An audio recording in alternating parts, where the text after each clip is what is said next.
So, again, my name is Garret Bryl. A little short history behind me is I've been flying these in emergency operations for a little over 3 years now. Started off with the Phantom whenever it first came out, and immediately the fire chief picked up on it and we started using them. As soon as we got the Inspire and decided to invest in that, this money's coming out of my own pocket and I volunteer it to the community and to the fire department.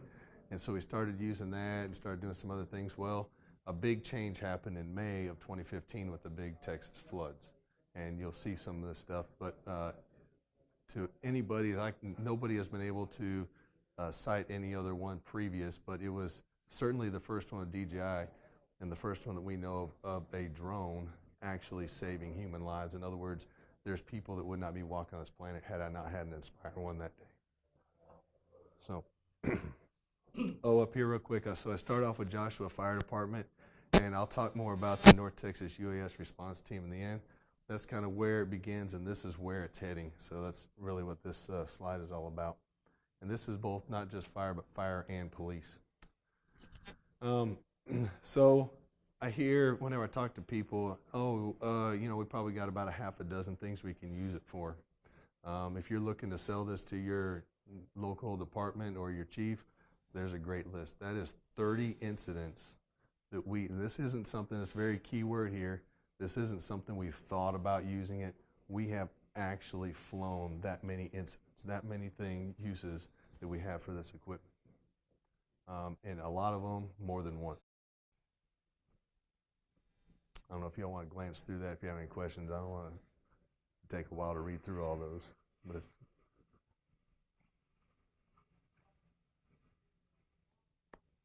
all right. So we'll start off with structure fires. And so one of the first things that people want to know, well, how do we use these on structure fires whenever we're talking to them?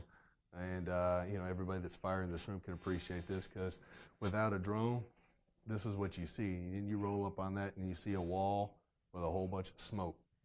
The one that Randall described the other night, they not only had smoke but steam. They couldn't see the hand in front of their face, and that's why they called me out.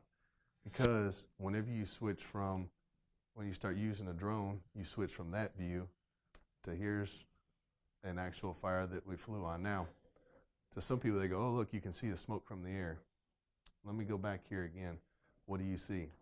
A burning wall with a bunch of smoke. Do you have any firefighters on that roof? What about the other side of the building? Where's all your personnel? Where's your equipment? You don't know where all that's at. So let's go back to this one again. Incident command is right over here, right by that red tarp. Now, all he can see is pretty much what we saw in the first one. From this view, just with a regular optical camera, you see the crew ventilating here on the right, and another crew ventilating there. You can also now see the holes where you've actually got the roof starting to deteriorate. You can look at that stream where they're spraying water, and you're seeing the effectiveness of the stream. Shortly after this, on this particular incident, shortly after this, they put that white engine, they put a deck gun on there.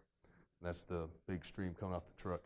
And they started using that to pierce, actually blow through those shingles and through the roof decking and really get some water in there. At the same time, they needed another truck to run a secondary hose, and they couldn't find a fire hydrant. These guys were running all over the place, so one of them came running up to me, and I went and I found a fire hydrant, saved them time so they could get the hose to it faster. The majority of everything under the ceiling of this particular fire was saved, largely in part to having a UAS in the air. The next thing that we use them a lot on is roof integrity.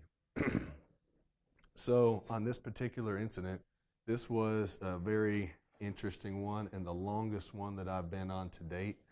This one had 10 fire departments for 10 hours. And so what this was is over on the left there where it's kind of white is a big hay barn. And any firefighter in San fought a hay fire, they're getting sick to their stomach right now. And it had over 3,000 bales of hay in there. This red part, so no big deal, let the hay burn, we don't really care. But the problem is this red part was an apartment for their hired hands. They would stay there, and so now we have an interest in saving their property. You know, no lives were at risk here. We want to save property, right? Lives and property, right? So on and so forth. But what was the roof integrity? Is it safe to go in there? Do they need to stay defensive or can they go offensive?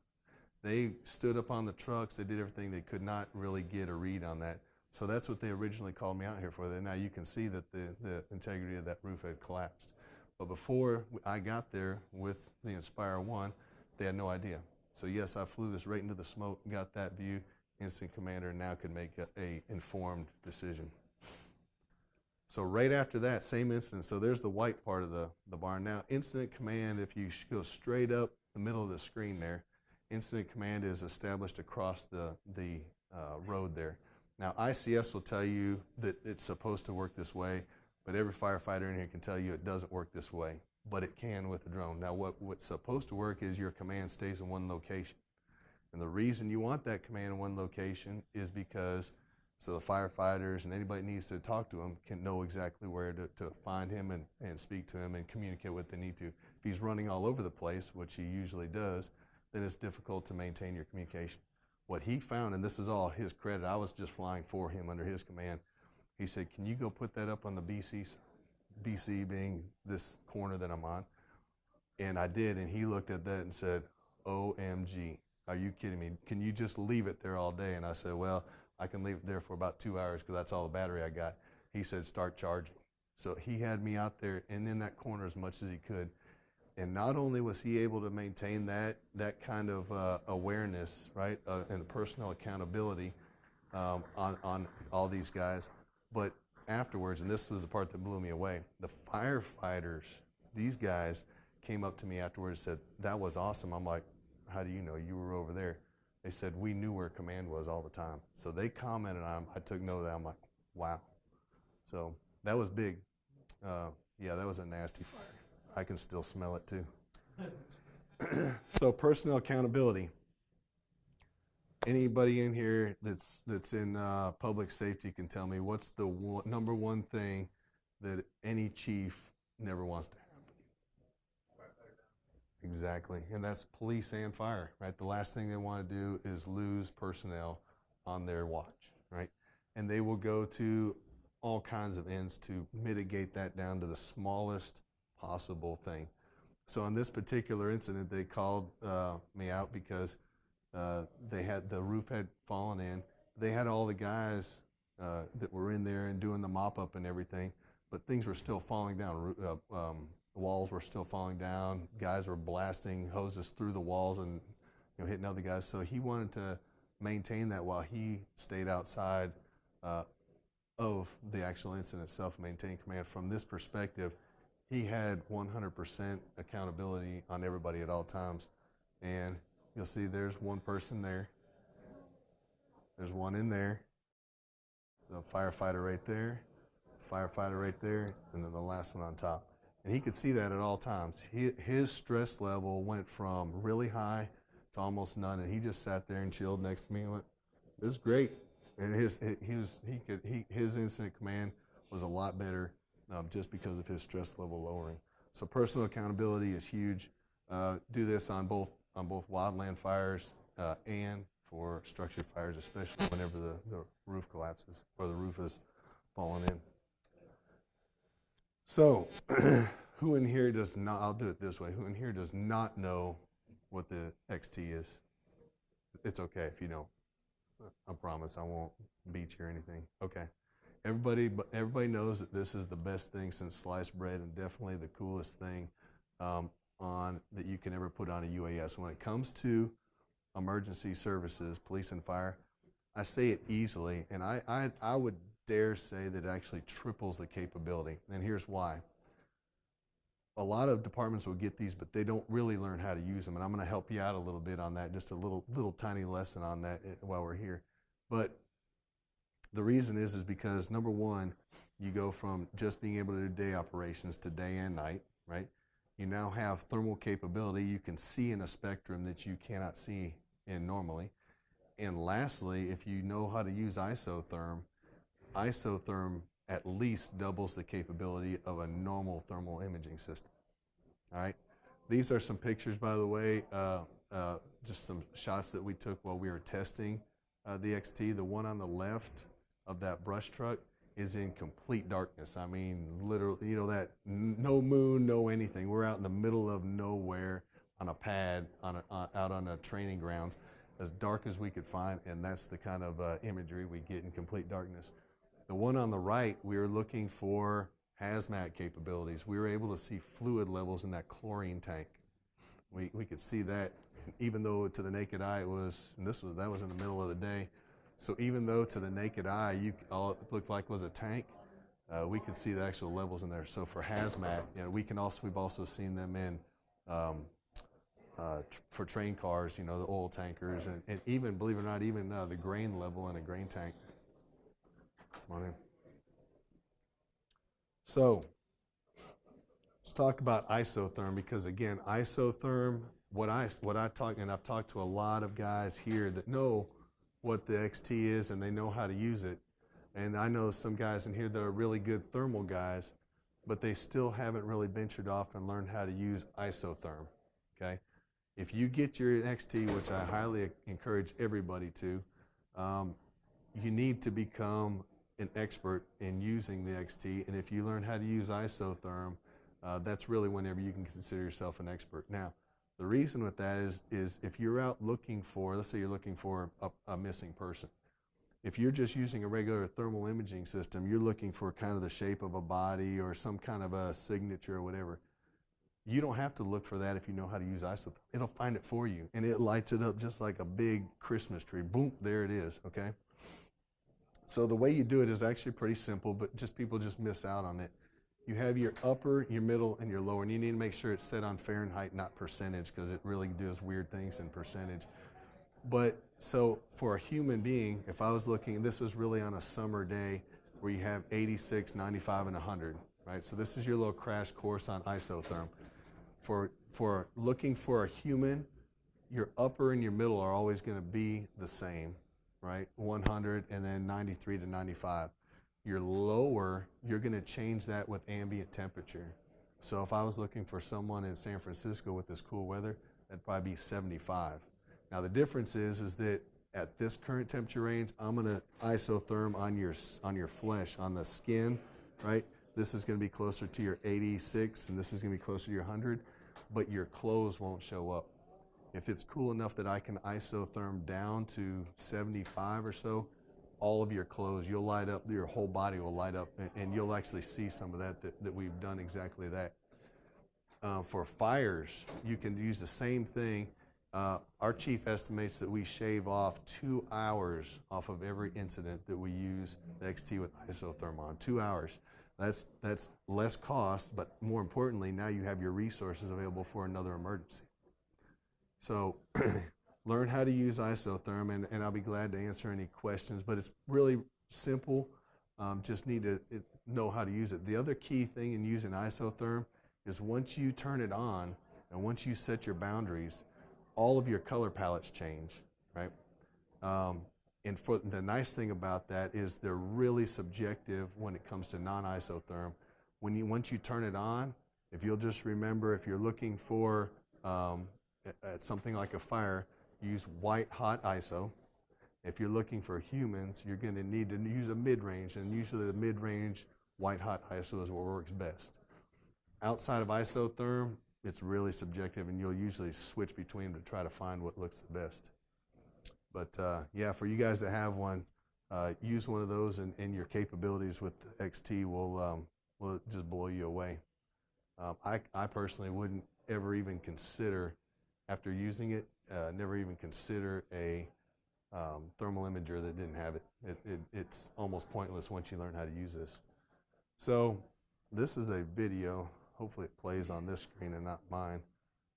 And on this particular fire, this was a structure fire. They could not figure out where this thing, the attic, the fire was in the attic, and it would keep relighting. The goal here was to save as much of the property in the house. All the people were out safe, animals were pulled out safe. But the challenge here was to extinguish this fire before it got down through the roof, right, and to start destroying all the property on the inside.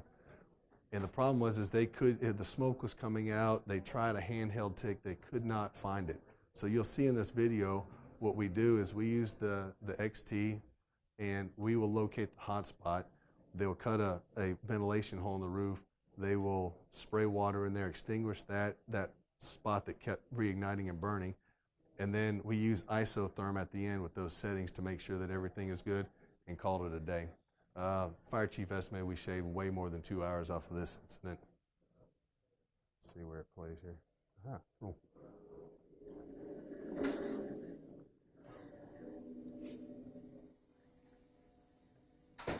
Yeah, I put some of these things, but whenever we put them out to the public, we make a little, you know, whatever. I'm not a. If any of you guys are on DJI production, don't laugh at me. There you can see none of this is Isotherm right now. This is called your Fusion, and this one we actually do have Isotherm on. See the yellow up top, and we're seeing that hot spot in there, and he's trying to spray it. So now we go up to the rooftop. We're just using Fusion now.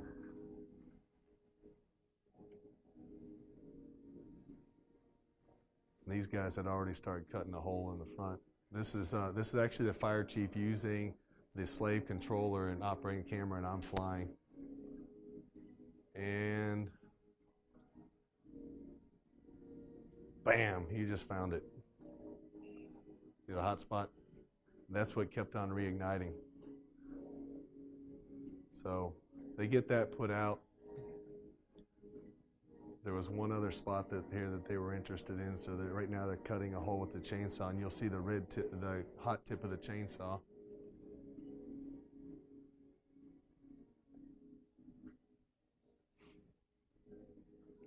And now we're using Isotherm. So this is probably about 15 minutes later.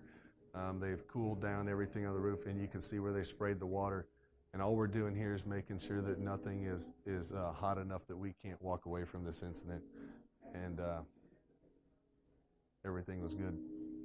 We were able to save the vast majority of the property inside of that home. A few things got water damage.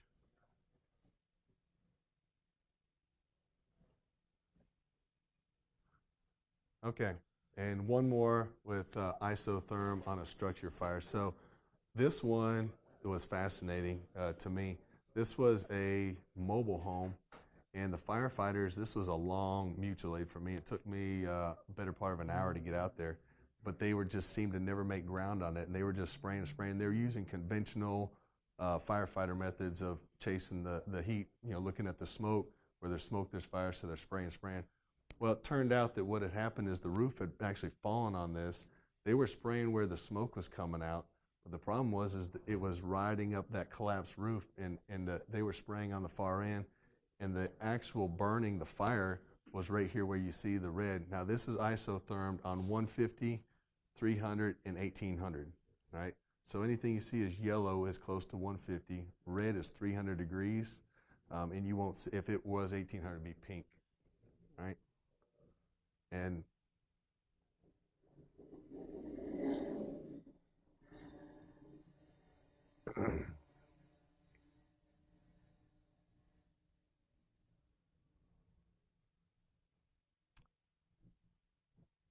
so you see they're dragging the hose. So I've shown, in this case, this was showed the incident commander what I could see. He's looking over his shoulder. He goes, guys, we're fighting this from the wrong direction. He had just instructed the firefighters to drag the hose around. I went over there and actually showed them on the screen what it could see, so they knew exactly where to attack. Now again, that's 300 degrees. Watch what happens whenever they spray. How cool is that?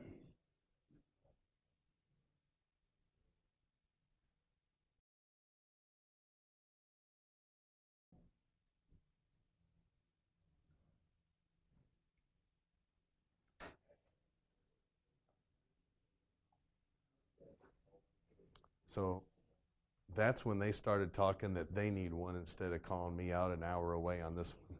Because they're like, man, we could have been home already. Okay, so let's switch over to Wildland Fires. We use these things on Wildland Fires a lot. We live kind of out in the country. And I've had the privilege of flying on some pretty interesting wildland fires. This snapshot right here is the favorite. It's the best thing I've ever flown, and it was absolutely fascinating. You'll get to see a video of it.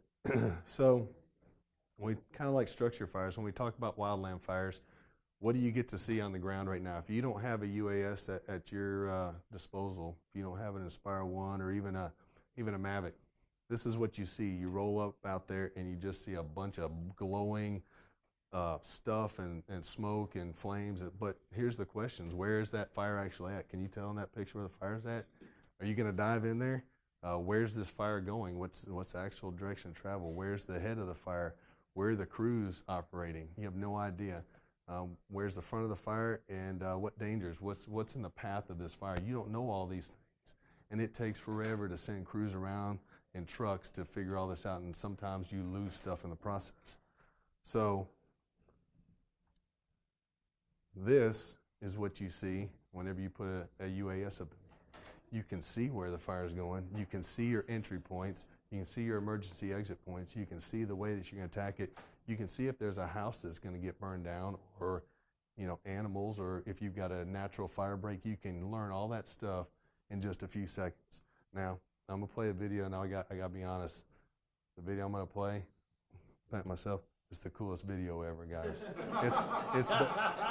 It's better than any DJI production video. It's the coolest video, and I've watched this video probably 100 times, and I'll just sit back and enjoy it again. Even the music is right on it. I mean, but seriously, wait till y'all see some of the stuff that you.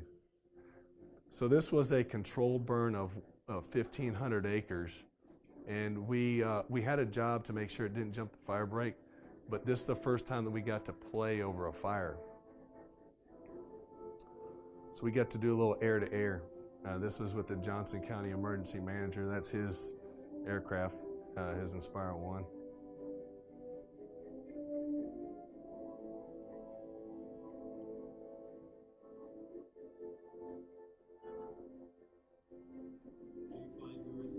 I am. This is air-to-air.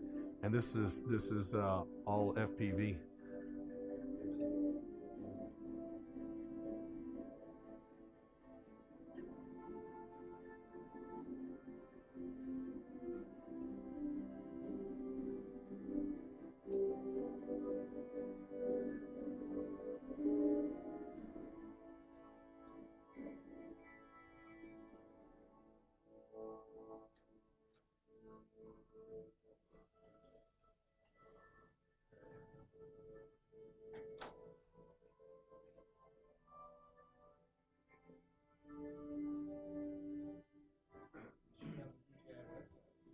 Man, I'm telling you, this is.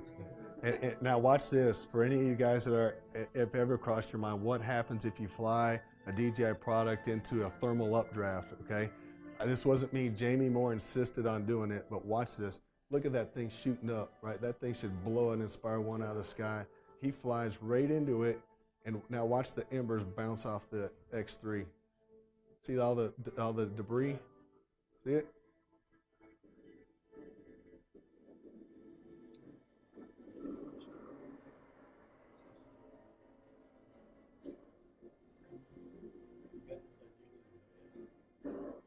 I think I do.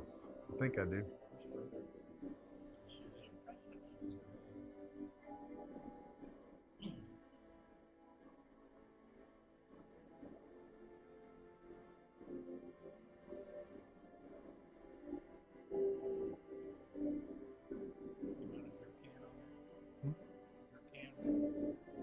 We talked about that.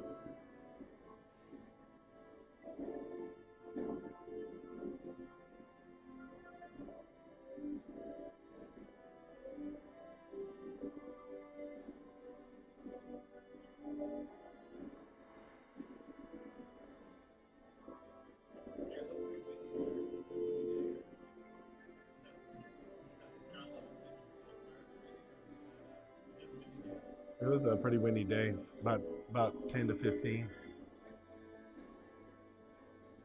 All right, the epic parting shot. Y'all watch this. This is so cool.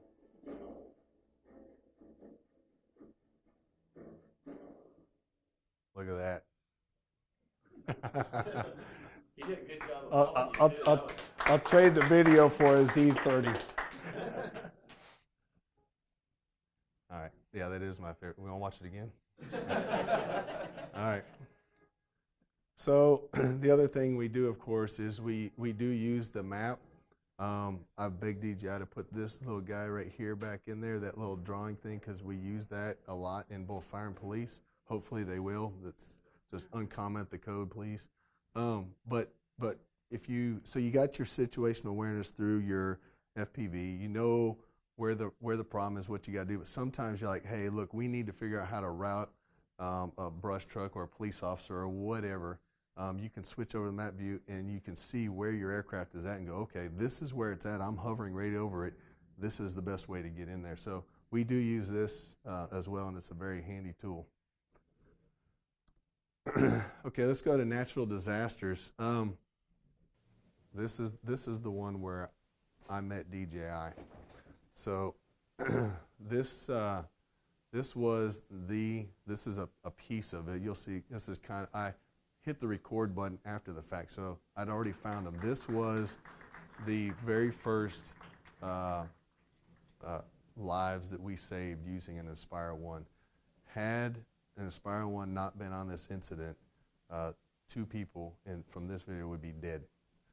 What had happened is that a pickup truck, had washed off the road in swift water.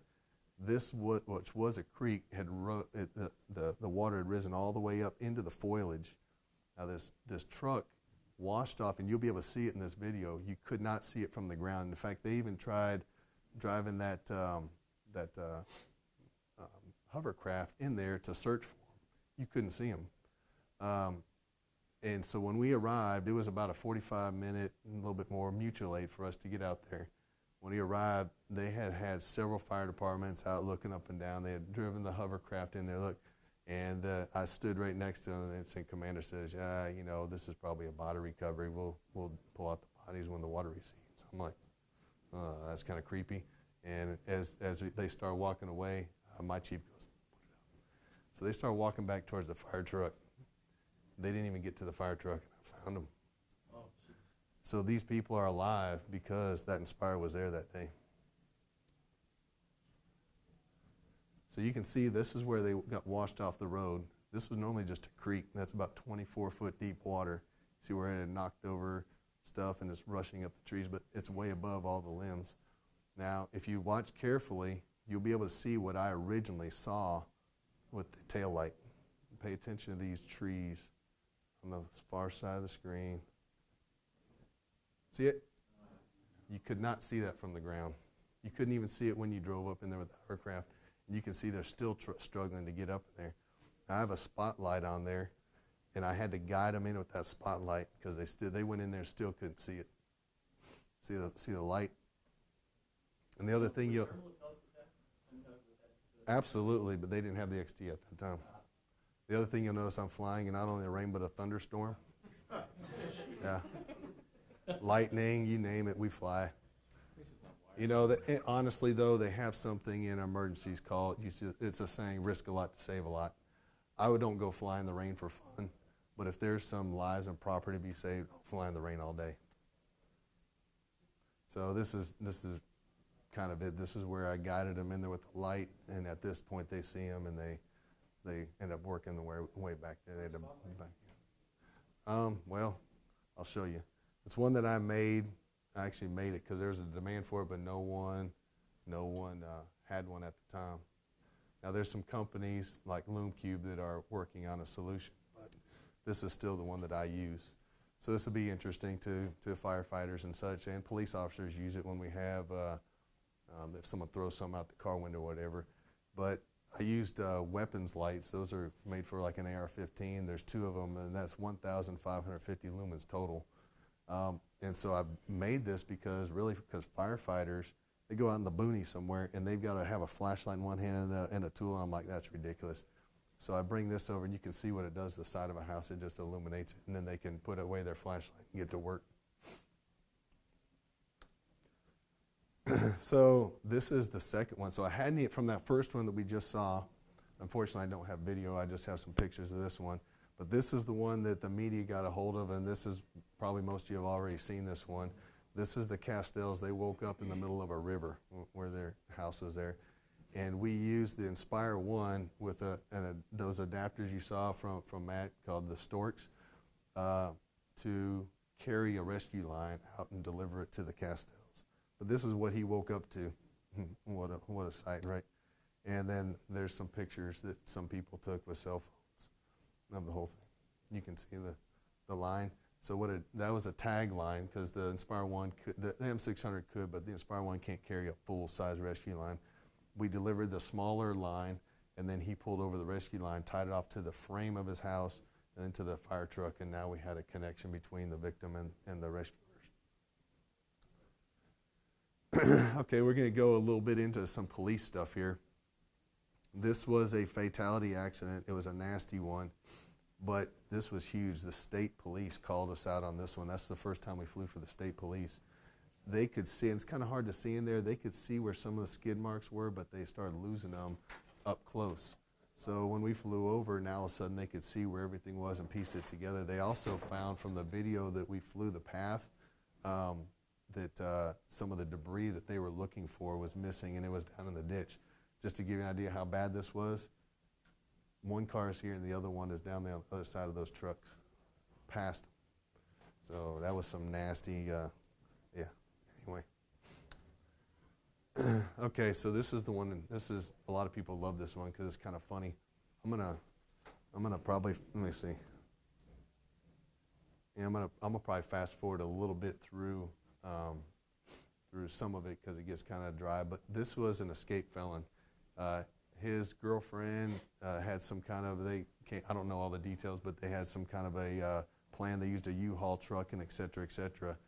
And when they realized that they couldn't outrun the police in a U-Haul, he decided to jump out and start going on foot. Now, this is called the hill country of Texas out here. And it's pretty much just prairie land with these little bushes here and there. And the way he was evading the police was just, he'd sit there and look, and whenever none of those guys were looking, he'd jump to the next bush. And he was going to do that. And then finally, after a little over an hour of them chasing him, they said, heck with that. So they called in 3 UAS, all Inspire 1 pilots, and the Fort Worth helicopter. Now, the first UAS pilot, unfortunately it wasn't me, we were second on, but the first one was Jamie Moore. That guy drives like a madman. He got out there first, found the guy in 6 minutes, and he was back in custody. The helicopter hadn't even left. That was embarrassing for them. They weren't happy about it. But you'll see it right here. So he recorded it. See the guy run across right there? He had already spotted. Did anybody catch that? Rewind it. Okay, look closely. See the guy run across? That's exactly what Jamie saw. He goes, hey, do you have an officer over there by that little shed? And they go, nope. Found him. So he flew over there. Now, here comes the first funny part.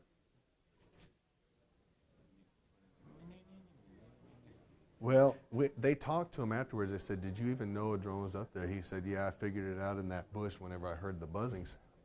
Now, this is how smart this guy is. He figured he's going to crawl so that the drone won't see him. Watch him crawl. He's in this bush. Watch him crawl to that bush. He made himself a bigger scene. You know, you could see him so easy, but he thinks he's hiding from the drone.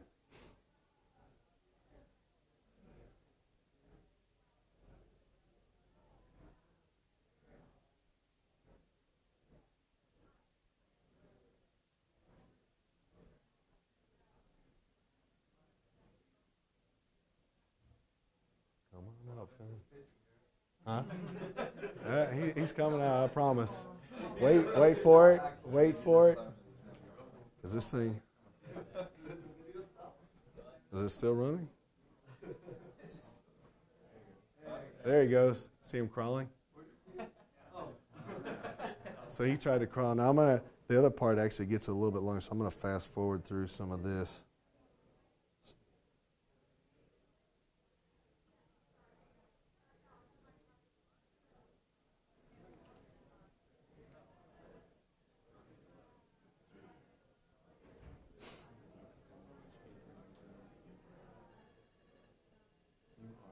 All right. Okay. I just saw him go. Okay. Now watch this. This is funny. So he tries to take off running, and watch what happens. What's happening now over the radio is they've told all the officers to converge on the bush under the drone. So instead of, yep, and so all these officers start running because they're looking at the drone and they're saying there's the bush, and they're just running in that direction. And I don't know what he was thinking, but watch what happens. I mean, this is classic. Boom, he fell.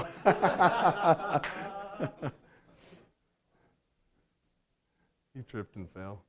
Now you'll see this is the state guy. Look at him jump over. See how fast that guy is? He's a state trooper. Watch our sheriff.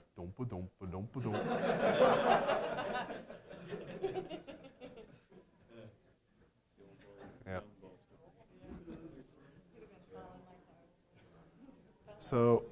So this felon was apprehended, put back in cuffs. So one of the things they did on the debrief, they figured out that they had a big discussion. They figured out that UAS are faster to respond in most cases, especially out in the country. They can be more effective because we can see places and get places that the helicopter can't. They tend to orbit. We can just hover right over it. They're much more cost effective. There's actually an analysis. The police helicopter costs approximately $1,200 every time it flies. The cost analysis on one of these UAS without an XT is $2 per flight. Probably more like 5 or so with one. All right, so now we're going to get a little more isotherm. What you're going to see here is there's a fleeing suspect. So this is a split video, and this is what a lot of you guys will like to see. Remember I was talking about isotherm on the body temperature? So you're going to see two things. First one will be at 336, and this is an actual fleeing suspect. He hadn't done any crime, but he just ran from the police, so they couldn't send the dogs on him. Second part is with a 640. It's with a police XT, and it's with the dog. So you'll see the difference in the resolution, but you also see that both of them, the isotherm works equally well.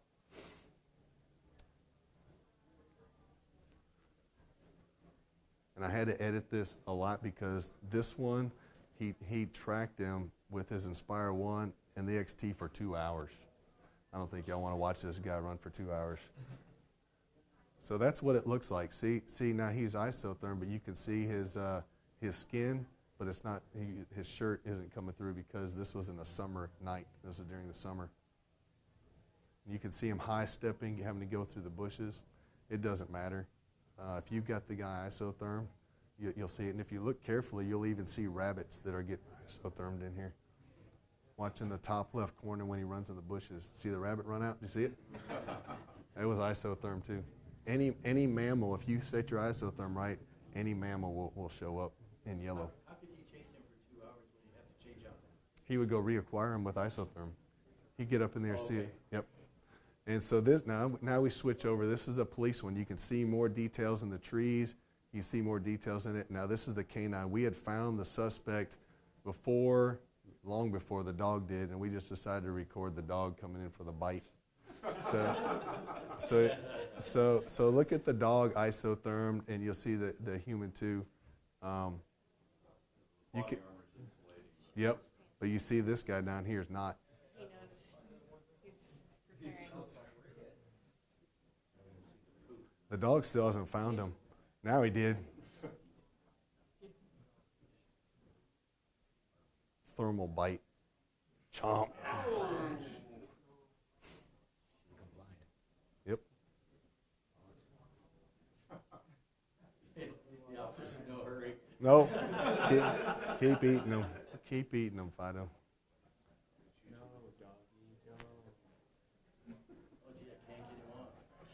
Yep. All right.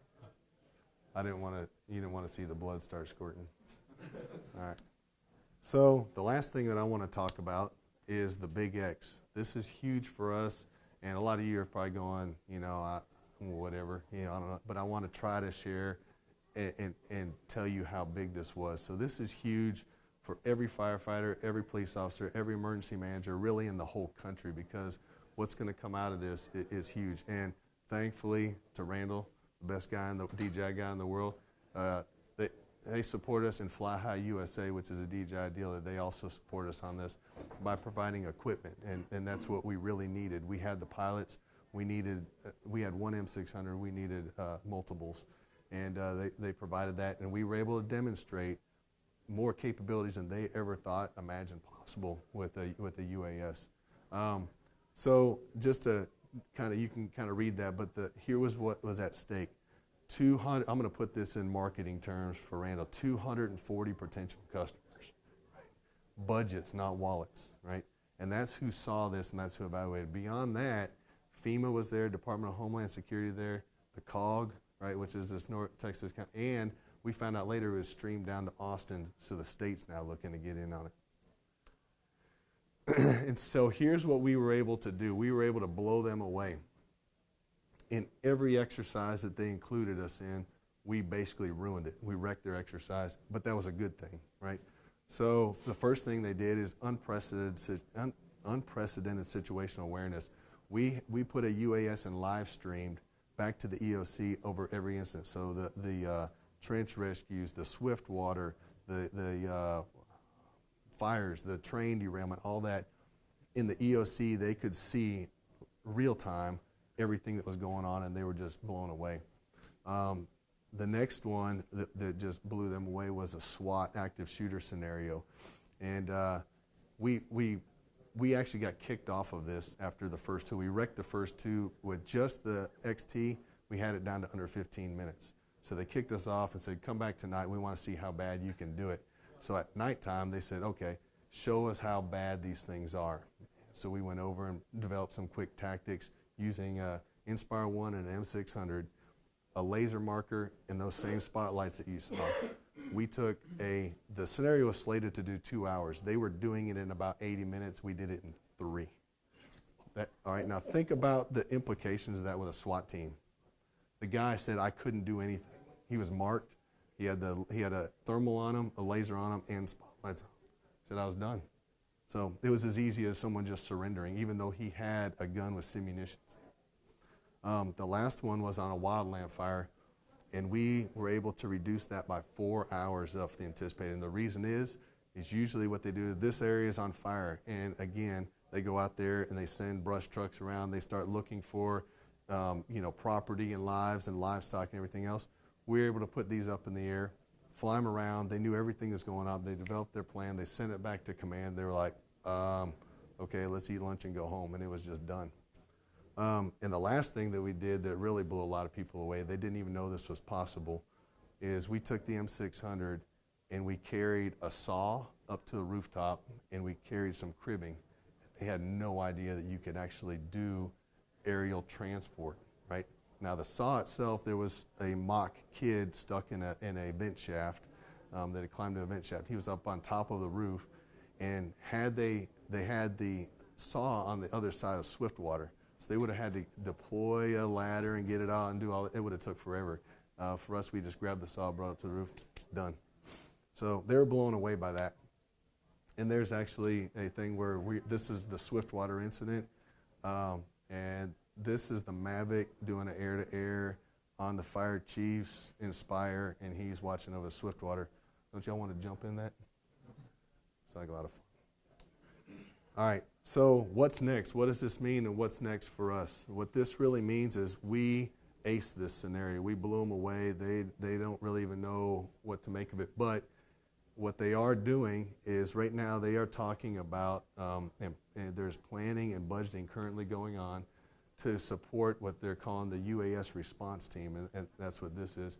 And what they want to do is have the fire departments each have their own, and police departments each have something like an Inspire level, but they want to put together a big response team with a trailer full of DJI type of stuff, to where we have a tornado, we have some kind of monster flooding. They take a team of experienced pilots that come in there and this equipment and bring it out there in non-stop air coverage and whatever's possible at the time with UAS. Is this volunteer? I'm a volunteer. All the rest of them are paid department and police. So it's a combination of the two. To get in as a volunteer, you have to go through their background check. You have to have a 107, and you got to be able to fly under their COA. And with that, I'm done.